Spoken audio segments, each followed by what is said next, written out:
بسم اللہ الرحمن الرحیم۔ تو کل آپ حضرات نے پڑھ لیا تھا کہ جی اہل بصرہ کا مذہب مختار کیا ہے اور اس کی وضاحت کیا ہے۔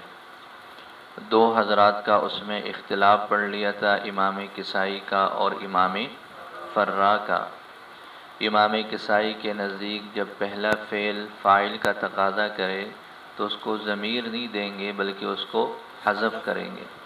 امام فرا نے فرمایا تھا کہ جی جب پہلا فعل فاعل کا تقاضا کرے تو ایسی صورت میں دوسرے فعل کو عمل دینا جائز ہی نہیں بلکہ پہلے فعل کو عامل بنانا یہ ضروری ہے۔ اس کی وجہ بھی آپ لوگوں نے پڑھ لی کہ وہ حضرات فرماتے ہیں کہ جی اگر ہم پہلے فعل کو عامل نہیں بناتے دوسرے کو بناتے ہیں تو پہلے فعل کے لیے معاملہ حل کرنے کے لیے یا ذکر کریں گے، وہ بھی ٹھیک نہیں ہے۔ ضمیر لائیں گے تو اضمار قبل ذکر ہوگا، اور اگر ہم حذف کرتے ہیں تو حذف کرنا بھی جائز نہیں ہے۔ اس وجہ سے وہ فرماتے ہیں کہ پہلی صورت میں جب پہلا فعل جو ہے وہ فاعل کا تقاضا کر رہا ہو تو اسی کو عمل دینا واجب ہے۔ کل آپ لوگوں نے اس کی مثالیں پڑھ لی تھی۔ وَإِنِ اقْتَضَى الْمَفْعُولَ حَذَفْتَهُ، ان کے نزدیک، امام فرا کے نزدیک جو ترتیب ہوگی ان کے نزدیک یہ ہے کہ جی عامل بنائیں گے پہلے فعل کو جب اس کو فاعل چاہیے، دوسرے فعل کو دیکھیں گے کہ وہ فاعل چاہ رہا ہے یا پھر مفعول۔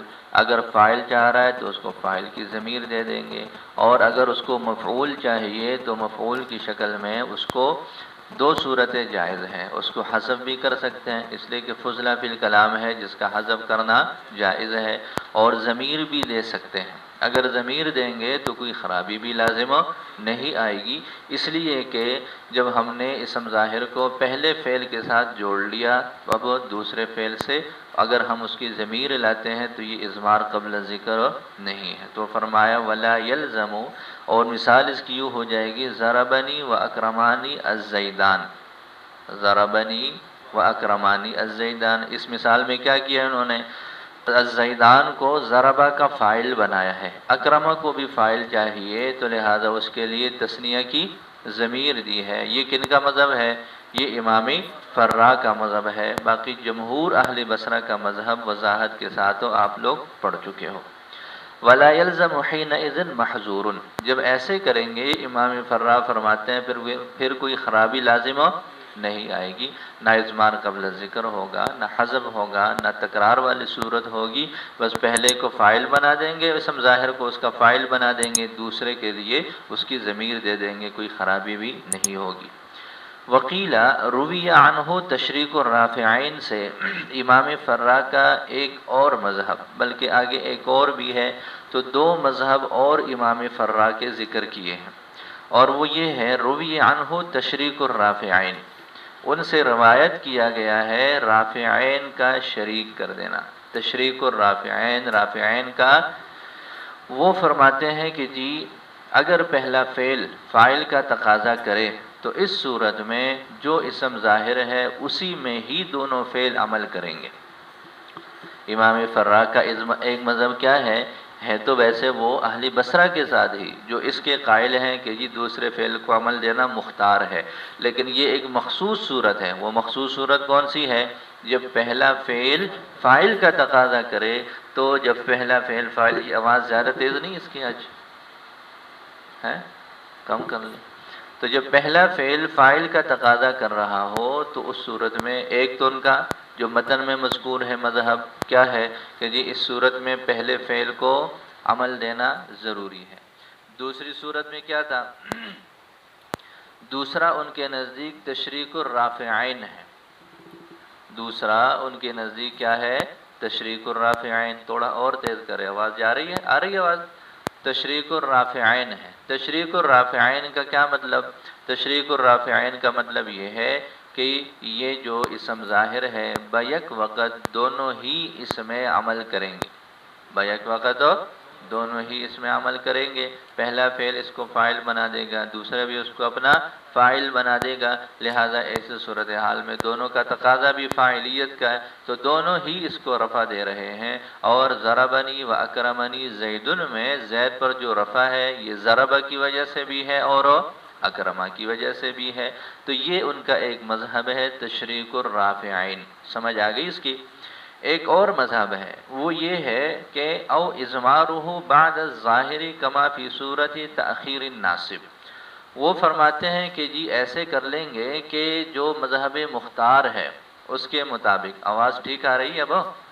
ہاں مسئلہ ہو تو تیز کر لے۔ اور ان کے نزدیک مذہب مختار تو وہی ہے، وہ اہل بصرہ کے ساتھی ہیں کہ جی دوسرے فعل کو دینا اولا ہے، لہذا وہ فرماتے ہیں چلو ایسے ہی کر لو کہ پہلے فعل کو عامل نہ بناؤ اسم ظاہر میں، دوسرے فعل کو عامل بنا دیں، لیکن پہلے فعل کو جو فاعل چاہیے وہ ہم اس میں ضمیر نہیں دیں گے، مقدر نہیں کریں گے، بلکہ ایسے کریں گے کہ اسم ظاہر کے بعد ایک ضمیر لگا دیں گے۔ جیسے مثال دیکھ لیں، وہ فرماتے ہیں کہ یوں کر لو ضربنی و اکرمنی زید ہوا۔ امام فرا نے ایک اور مذہب کیا پیش کیا کہ یہ جو ہوا ضمیر ہے، جو زید ہے اس کو تو اکرمہ کے ساتھ جوڑ لیا، جیسے اہل بصرہ کا مذہب ہے، پہلے فعل کو بھی فاعل چاہیے تو اس کے فاعل کے مسئلے کو حل کرنے کے لیے انہوں نے کیا کیا، زید کے بعد ہوا ضمیر ظاہری شکل میں ذکر کی۔ اب دیکھیں یہاں پر وہ زید پہلے آ گیا اور ہوا ضمیر بعد میں ہے، تو وہ فرماتے ہیں کہ اس طرح یہ ضمیر بھی آ جائے گی اور اضمار قبل ذکر والی جو خرابی ہے وہ بھی لازم نہیں آئے گی۔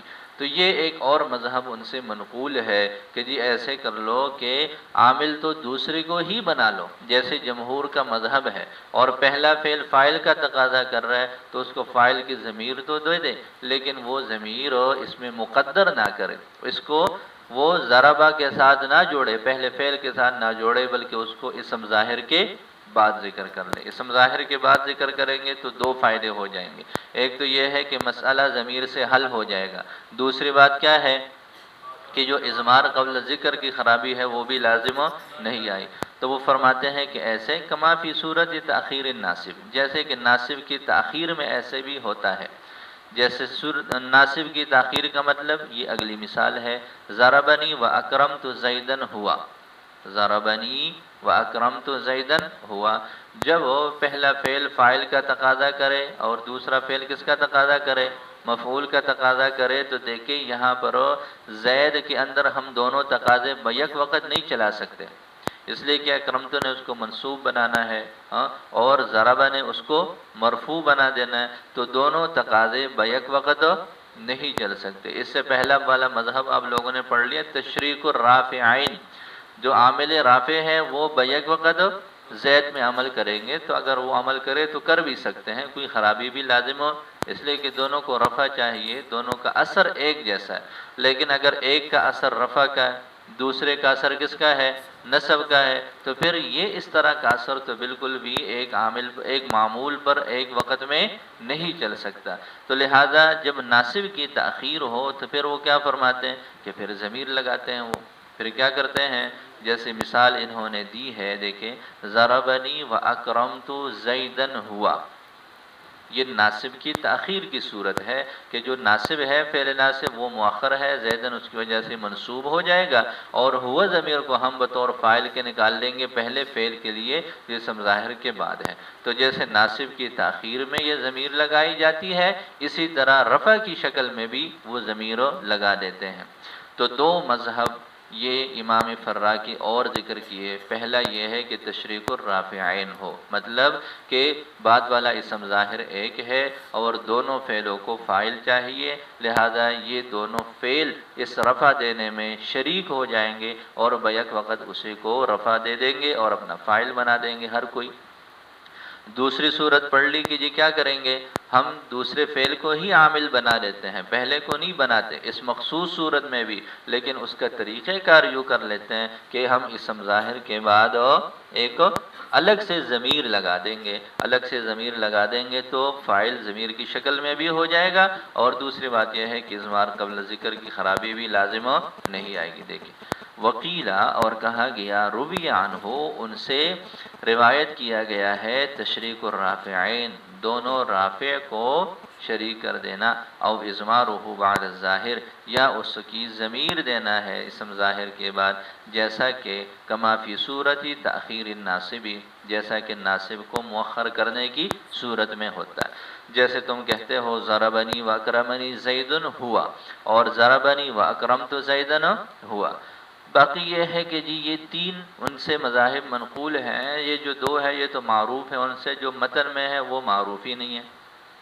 متن میں امام فرا کا جو مذہب ہے وہ غیر معروف ہے، اور یہ دونوں کیا ہے، ان سے معروف ہیں۔ تو ماتن نے غیر معروف کو ذکر کر لیا اور معروف کو چھوڑ لیا، تو فرماتے ہیں وہ روایت المتنی غیر مشہورۃ عنہ، اور متن کی روایت ان سے مشہور نہیں ہے، ان سے معروف نہیں ہے۔ تو فرمایا کہ جی جو معروف ہے اس کا تو سب کو پتہ چل جائے گا، جو غیر معروف ہے اس کو بھی ذکر کر دیتے ہیں تاکہ وہ کہیں رہ نہ جائے، تاکہ وہ کہیں رہ نہ جائے۔ باقی جو معروف چیز ہے ان کا تو ہر کسی کو پتہ ہی ہوتا ہے، اس وجہ سے وہ خود بخود آ ہی جائیں گی۔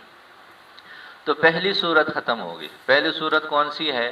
جب ہم اہل بصرہ کے مذہب کے مطابق جو ہے وہ تنازع الفعلین کو حل کرتے ہیں، ٹھیک ہو جائے گا۔ تو ہم نے یہ پڑھ لیا تھا کہ جی ہم اسم ظاہر کو دوسرے فعل کے ساتھ جوڑ لیں گے، اور پہلے فعل کے تقاضا کو دیکھیں گے کہ وہ فاعل کا ہے یا پھر مفعول کا۔ تو ابھی تک ہم نے جو صورتیں پڑھی ہیں یہ وہ ہے جب پہلا فعل کس کا تقاضا کرے، فاعل کا تقاضا کرے۔ اب آگے مصنف رحمۃ اللہ علیہ نے فرمایا وَحَذَفْتَ الْمَفْعُولَ إِنِ اسْتُغْنِيَ عَنْهُ، دوسری صورت بیان فرمائی ہے، اور وہ یہ ہے کہ جب ہم دوسرے فعل کو عامل بنائے اسم ظاہر میں اور پہلے فعل کا تقاضا کس کا ہو، مفعول کا ہو، تو مفعول کے لیے پھر یہ طریقہ کار ہے کہ ہم مفعول کو حذف کر لیں گے۔ مفعول کا کیا ہوگا، حذف، اور مفعول کا حذف چلتا رہتا ہے، اس لیے کہ یہ فضلہ فی الکلام ہے۔ کیا ہے؟ کچھ چیزیں کلام میں عمدہ ہیں اور کچھ فضلہ ہیں، لہذا فضلہ ایسی چیزیں ہیں کہ جو کمزور اور ناقص ہیں، جن کا کلام کے اندر ہونا وضاحت کا تو سبب ہے، لیکن اگر ہم اس کو حذف کر لیں تو اس کی وجہ سے کلام کا کوئی بہت بڑا نقصان نہیں ہوتا ہے کہ اس سے پھر مطلب سمجھ میں ہی نہیں آتا۔ تو لہذا ایسی صورت مفعول بہ کی نہیں ہے۔ تو مفعول بہ جو ہے یہ فضلہ فی الکلام ہے، کلام میں ذکر کر لی جائے تو اچھی بات ہے، نہ بھی ذکر کر لی جائے تو اس کی وجوہات نکالی جا سکتی ہیں، اور اس کے اندر جو ہے وہ وضاحتیں آ جاتی ہیں، اس کے بغیر بھی کام چل سکتا ہے۔ لہذا یہ فضلہ فی الکلام ہے تو اس کو ہم حذف کر لیں گے۔ کیا کریں گے؟ حذف، اس لیے کہ تنازع کو ختم کرنے کے اور کتنے طریقے ہیں حذف کے علاوہ؟ دو اور طریقے ہیں، کل بتایا تھا کہ تنازع کو حل کرنے کے ٹوٹل 3 طریقے ہیں، ذکر کرنا، حذف کرنا، ضمیر لانا۔ یہاں پر ذکر کریں گے تو وہی خرابی لازم آئے گی کہ تکرار ہو جائے گا جو فصاحت کے خلاف ہے۔ اگر ضمیر لائیں گے تو ضمیر کہاں پر دیں گے ہم؟ پہلے فعل کو چاہیے نا مفعول پہلے فعل کو چاہیے کہ دوسرے کو؟ پہلے کو چاہیے، تو ضمیر ہم دیں گے پہلے فعل کو، اور اسم ظاہر کہاں پر ہے؟ بعد میں ہے، تو یہ اضمار قبل الذکر فضلہ میں آ جائے گا۔ اضمار قبل الذکر لفظاً اور رتبتاً لازم آتا ہے، اس وجہ سے ضمیر بھی نہیں دے سکتے، تو ذکر بھی نہیں کر سکتے اور ضمیر بھی نہیں دے سکتے، تو ایک ہی طریقہ بچتا ہے، اور وہ کیا ہے؟ تو فرماتے ہیں کہ جی اس کو ہم حذف کریں گے، لیکن شرط یہ ہے کہ حذف کرنا جائز ہو، حذف کرنا جائز ہو، مفعول کے بغیر کام چل سکتا ہو، لیکن اگر مفعول کے بغیر کام نہ چلے اور مفعول کو ذکر کرنا جائز ہی نہ ہو تو پھر ہم اس کو ذکر کریں گے، پھر ہم کیا کریں گے؟ اس کو اسم ظاہر کی شکل میں ذکر کریں گے۔ ضمیر تو لا نہیں سکتے، اس لیے کہ ضمیر لائیں گے تو کیا ہو جائے گا؟ اضمار قبل ذکر لفظاً بھی ہوگا اور رتبتاً بھی ہوگا، اور ہم ذکر بھی نہیں کر سکتے، جو ہے اس کو حذف بھی نہیں کر سکتے، اس لیے کہ حذف کرنا تو اس کو ایک مثال سے سمجھ لیں، جیسے اس کی ایک مثال ہے حسبنی منطلقا وحسبت زیدا منطلقا۔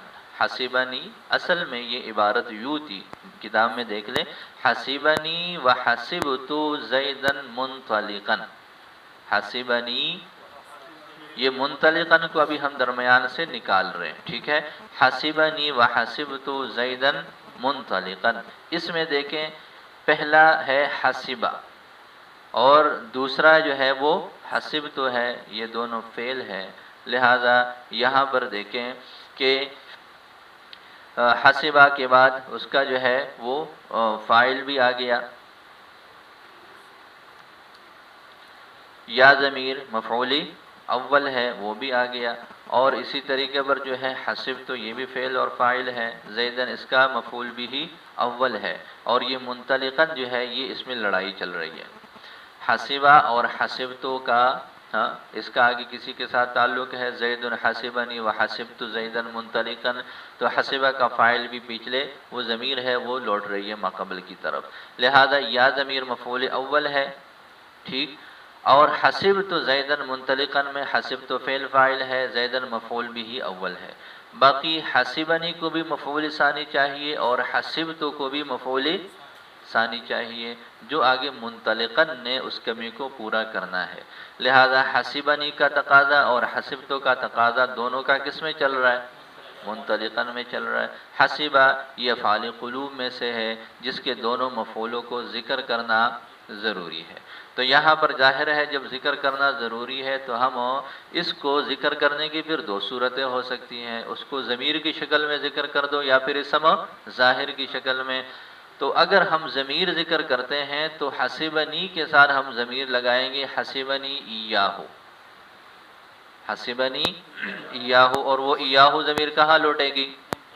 وہ سب سے آخر میں جو منطلقاً ہے اس کی طرف لوٹے گی، تو لہذا یہ اضمار قبل ذکر ہو جائے گا، لفظاً بھی ہو جائے گا اور رتبتاً بھی، تو یہ تو ناجائز ہے، تو ضمیر نہیں لا سکتے ہم۔ اگر حسبنی کے بعد منطلقاً اس کا جو مفعول ثانی ہے اس کو حذف کرنا چاہیں، حذف کر سکتے ہیں؟ نہیں کر سکتے، کیوں؟ حسبہ افعال قلوب میں سے جس کے دونوں مفعولوں کو ذکر کرنا ضروری ہے، کسی ایک پر اکتفا کرنا جائز نہیں ہے، تو ضمیر بھی نہیں لا سکتے، حذف بھی نہیں کر سکتے، تو پھر کیا رہ گیا؟ ذکر کریں گے، تو بعینی ہی وہی منطلقاً جو بعد میں ہے اس کو حسبنی کے ساتھ بھی جوڑ لیا۔ دوبارہ سمجھ لیں، یہ ایک مثال ہے، پہلے منطلقاً کو درمیان سے ہم نے ابھی نکال دینا ہے، اصل عبارت یوں تھی حسبنی وحسبت زیدا منطلقاً، حسبنی فعل فاعل ہے اور یا ضمیر مفعول اول ہے، حسبت فعل فاعل ہے، زیدا مفعول اول ہے، ہر ایک کے ساتھ فاعل بھی ہے، ہر ایک کے ساتھ پہلے نمبر کا مفعول بھی ہے، اب دونوں کو مفعول بھی ثانی چاہیے، اور اس مفعول بھی ثانی کا تقاضا ہو رہا ہے کس میں؟ منطلقاً میں۔ مذہب کن کا چل رہا ہے؟ اہل بصرہ کا۔ اہل بصرہ نے کس کو عامل بنانا ہے؟ دوسرے کو بنانا ہے، تو پہلے کا تقاضا ہم نے حل کرنا ہے، تقاضے کو حل کرنے کی تین صورتیں ہیں، نمبر ایک اس کو حذف کر لو، یہاں حذف کر سکتے ہیں؟ نہیں کر سکتے، اس لیے کہ ایک مفعول کو حذف کر کے کو ذکر کرنا یہاں جائز ہی نہیں ہے۔ ضمیر اگر لائیں گے تو اگر ضمیر لائیں گے تو کیا مسئلہ ہو جائے گا؟ ضمیر ہم حسبنی کے متصل لائیں گے اور اس کا مرجع منطلقاً ہے، تو یہ اضمار قبل ذکر لفظاً اور رتبتاً ہے، یہ بھی ناجائز ہے۔ اسی طرح تیسری صورت رہ جائے گی کہ ہم اس کو کیا کر لیں؟ اسم ظاہر شکل میں ذکر کر دیں، تو اس صورت میں یہ پھر ایک منطلقاً کو ہم نے حسبنی کے ساتھ بھی لگا دیا، تو یہ پہلا جو منطلقاً ہے یہ حقیقت میں وہ دوسرے منطلقاً کے بدلے میں آیا ہے ادھر، یہ اصل میں یہاں پر اپنی حقیقی جگہ پر نہیں ہے۔ دیکھیں وَحَذَفْتَ الْمَفْعُولَ، اور آپ مفعول کو حذف کریں گے، تحرزاً عن التکرار، تکرار سے بچنے کے لیے، لو ذکر اگر اس کو ذکر کر لیا جائے، وعن الاضمار قبل الذکر، اور اضمار قبل ذکر سے بھی فضلہ میں اگر اس کی ضمیر لائی جائے، یہ وہ صورت ہے جہاں حذف کرنا جائز ہو، ان استغنی عنہ، اگر اس سے استغنا ہو سکتا ہو، اگر کیا ہو اس سے استغنا ہو سکتا ہو تو پھر کیا کریں گے؟ پھر مفعول کو حذف کر لیں گے۔ وَإِلَّا، اور اگر نہ ہو سکتا ہو اس سے استغنا، وَإِلَّا وَإِن لا، یہ پورا جو ہے وہ شرط ہے، اظہرتا اس کے لیے جزا ہے، تو وَإِلَّا تو صرف حرف ہے، اس وجہ سے فرمایا کہ یہاں الا سے مراد اِلَّمْ يُسْتَغْنَ عنہ، پورا جملہ شرطیہ ہے جو یہاں پر محذوف ہے، تو فرمایا وَإِلَّا أي وَإِلَّمْ يُسْتَغْنَ عنہ، اگر اس سے استغنا نہ ہو سکتا ہو۔ وَإِلَّمْ يُسْتَغْنَ عَنْهُ کی عبارت کیوں نکالی؟ اعتراض کی سمجھ آ گئی کہ الا شرط ہے اور اظہرتا اس کے لیے جزا ہے، تو الا شرط کو ہم کیسے بنا سکتے ہیں؟ اس لیے کہ شرط تو پورا جملہ ہوتا ہے اور الا تو ایک حرف ہے، تو فرماتے ہیں کہ اس کی پوری عبارت یوں ہے جو محذوف ہے، وَإِلَّمْ يُسْتَغْنَ عَنْهُ، اگر اس سے استغنا نہ ہو سکتا ہو، اظہرتا، تو تم کیا کرو گے؟ ظاہر کرو گے، کس کو؟ مفعول کو ظاہر کرو گے، جیسے حسبنی منطلقا وحسبت زیدا منطلقا، لأنه لا يجوز، اس لیے کہ جائز نہیں، حذف احدی مفعولی باب حسبت، باب حسبت کے دو مفعولوں میں سے ایک کا حذف کر دینا جائز نہیں ہے، حذف بھی نہیں کر سکتے، ولا يجوز اضمارہ، اور مفعول کی جگہ ضمیر بھی نہیں لا سکتے، لئلا يلزم الاضمار قبل الذکر فی الفضلہ، تاکہ اضمار قبل الذکر فضلہ میں لازم نہ آئے، تو لہذا یہاں یہ آپ کا مکمل ہو گیا کہ جی اگر ہم اہل بصرہ کے مطابق تنازع الفعلین کو حل کرتے ہیں تو اس کی ترتیب اور اس کی وضاحت کیا